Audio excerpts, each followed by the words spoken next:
ನಮಸ್ಕಾರ. ಒಂದು ಸಣ್ಣ ಪ್ರಶ್ನೆ ಕೇಳ್ತೀನಿ. ನಿಮ್ಮ ಕಾರಿಗೆ ಕಳೆದ ವರ್ಷ ಯಾವ ಇನ್ಸೂರೆನ್ಸ್ ಕಂಪನಿಯಲ್ಲಿ ಪಾಲಿಸಿ ಮಾಡಿಸಿದ್ದೀರಿ ಅಂತ ನಿಮಗೆ ನೆನಪಿದೆಯಾ? ತುಂಬ ಜನರಿಗೆ ನೆನಪಿರೋದಿಲ್ಲ. ಯಾವುದೋ ಕಂಪನಿಯಲ್ಲಿ ಮಾಡಿಸಿದ್ದೆ ಸರ್, ಹೆಸರು ನೆನಪಿಲ್ಲ ಅಂತ ಹೇಳ್ತಾರೆ. ಇದು ಸಾಮಾನ್ಯವಾದ ವಿಷಯ. 1 ವರ್ಷ ಹಿಂದೆ ಯಾವ ಕಂಪನಿಯಲ್ಲಿ ಮಾಡಿಸಿದ್ದೇವೆ, ಎಷ್ಟು ಪ್ರೀಮಿಯಂ ಕೊಟ್ಟಿದ್ದೇವೆ, ಯಾವ ಕವರ್ ತೆಗೆದುಕೊಂಡಿದ್ದೇವೆ ಅನ್ನೋದು ಎಲ್ಲರಿಗೂ ನೆನಪಿನಲ್ಲಿ ಇರೋದಿಲ್ಲ. ಇನ್ನೊಂದು ಸಮಸ್ಯೆ ಏನಂದರೆ, ಹಿಂದಿನ ಬಾರಿ ಬೇರೆ ಏಜೆಂಟ್ ಮೂಲಕ ಪಾಲಿಸಿ ಮಾಡಿಸಿರಬಹುದು.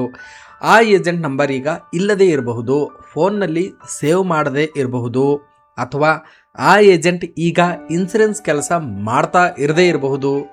ಆಗ ರಿನ್ಯೂವಲ್ ಸಮಯದಲ್ಲಿ ನನ್ನ ಹಿಂದಿನ ಪಾಲಿಸಿ ಎಲ್ಲಿ, ಯಾವ ಕಂಪನಿ ಅಂತ ಹುಡುಕೋಕೆ ಶುರು ಮಾಡ್ತಾರೆ. ಕೆಲವರು ಹಿಂದಿನ ವರ್ಷ ಯಾವ ಕಂಪನಿ ಕಡಿಮೆ ಪ್ರೀಮಿಯಂ ಕೊಟ್ಟಿತ್ತೋ ಅದೇ ಕಂಪನಿಯಲ್ಲಿ ಈ ವರ್ಷವೂ ಮಾಡಿಸಬೇಕು ಅಂತ ಅಂದ್ಕೊಳ್ತಾರೆ. ಆದರೆ ನಿಜವಾಗಿಯೂ ನಮಗೆ ಬೇಕಾಗಿರೋದು ಹಿಂದಿನ ಕಂಪನಿಯ ಹೆಸರನ್ನು ನೆನಪಿಟ್ಕೊಳ್ಳೋದು ಮಾತ್ರ ಅಲ್ಲ. ಈ ವರ್ಷ ನಿಮ್ಮ ಕಾರಿಗೆ ಯಾವ ಪಾಲಿಸಿ ಒಳ್ಳೆಯದು, ಯಾವ ಕವರ್ ಬೇಕು, ಪ್ರೀಮಿಯಂ ಎಷ್ಟು ಬರುತ್ತೆ, ಹಿಂದಿನ ವರ್ಷದ NCB ಇದ್ದರೆ ಅದು ಹೇಗೆ ಬಳಸ್ಬೋದು ಅನ್ನೋದನ್ನು ಸರಿಯಾಗಿ ನೋಡೋದು ಮುಖ್ಯ. ಹಾಗಾಗಿ ಹಿಂದಿನ ಇನ್ಸೂರೆನ್ಸ್ ಕಂಪನಿ ನೆನಪಿಲ್ಲ ಅಂತ ರಿನ್ಯೂವಲ್ ಮಾಡಿಸೋದು ಬಿಟ್ಟು ಬಿಡಬೇಡಿ. ನಿಮ್ಮ ಕಾರಿನ ಡೀಟೇಲ್ಸ್ ಕೊಟ್ಟು ಹಿಂದಿನ ಇನ್ಸೂರೆನ್ಸ್ ಬಗ್ಗೆ ಮಾಹಿತಿ ಪರಿಶೀಲಿಸಬಹುದು. ಅದಾದಮೇಲೆ ನಿಮಗೆ ಬೇಕಾದ ಪಾಲಿಸಿಗಳನ್ನು ಹೋಲಿಕೆ ಮಾಡಿ ನಿಮ್ಮ ಕಾರಿಗೆ ಸೂಕ್ತವಾದ ಆಯ್ಕೆಯನ್ನು ತೆಗೆದುಕೊಳ್ಳಬಹುದು.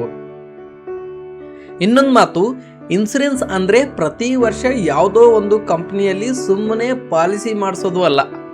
ನಿಮ್ಮ ಕಾರಿಗೆ ಏನು ಬೇಕು ಅನ್ನೋದನ್ನು ಅರ್ಥ ಮಾಡಿಕೊಂಡು ಮಾಡಿಸಿಕೊಳ್ಳೋದು ಮುಖ್ಯ. ಬೆಲೆ ಮಾತ್ರ ನೋಡಬೇಡಿ, ಪಾಲಿಸಿಯಲ್ಲಿ ಏನು ಸಿಗುತ್ತೆ ಅನ್ನೋದನ್ನು ನೋಡಿ. ನಿಮ್ಮ ಹಿಂದಿನ ಇನ್ಸೂರೆನ್ಸ್ ಕಂಪನಿ ಯಾವುದು ಅಂತ ಗೊತ್ತಿಲ್ವಾ?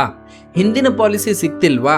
ಪರವಾಗಿಲ್ಲ. ನಿಮ್ಮ ಕಾರಿನ ಇನ್ಸೂರೆನ್ಸ್ ರಿನ್ಯೂವಲ್ ಬಗ್ಗೆ ಸಹಾಯ ಬೇಕಿದ್ರೆ ವಿಘ್ನೇಶ್ ಇನ್ಸೂರೆನ್ಸ್ ವೆಂಚರ್ ಅವರನ್ನು ಸಂಪರ್ಕಿಸಿ. 7676567844 ಈ ನಂಬರ್ಗೆ ಕರೆ ಮಾಡಿ ನಿಮ್ಮ ಕಾರಿಗೆ ಸರಿಯಾದ ಇನ್ಸೂರೆನ್ಸ್ ಆಯ್ಕೆ ಮಾಡಿಕೊಳ್ಳಲು ನಾವು ಸಹಾಯ ಮಾಡ್ತೀವಿ.